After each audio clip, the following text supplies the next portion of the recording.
In this tutorial, I'm going to show you how you can use Boolean Modifier in Blender. So let's start this tutorial. And if you have any suggestions for the next tutorial, let me know in the comments section. Also, make sure you subscribe for more tutorials. So now, I'm going to press on the keyboard Shift plus A. And let me add screen share. Shift plus A. And here I'll select this cylinder.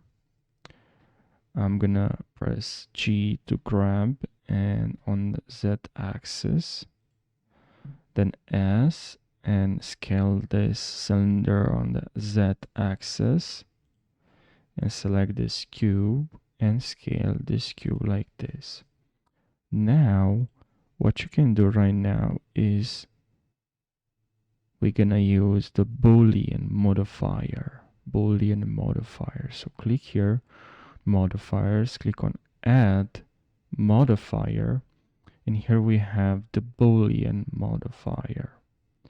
Now we're gonna use the object, we're gonna use this cylinder to cut a hole in this cube.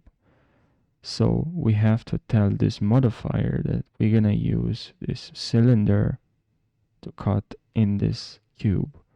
So click on here and select the cylinder. Now if you press on H, which is to hide something, and now if you want to unhide, by the way, you can click here. But now we have this hole, and that's how you use the Boolean modifier. Now obviously you can let's say add another cylinder, and you can just uncheck this one, Control Shift, rotate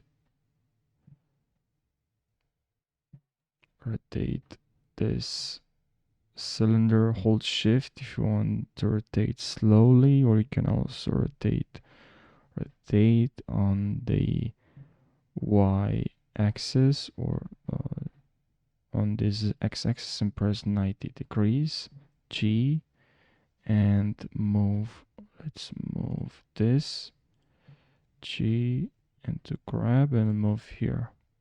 Now we select this cube, and we can add another Boolean, and I'm gonna select this cylinder. Control A and hover over this modifier, press Control A, which will apply the modifiers. Now if I press here H, we have this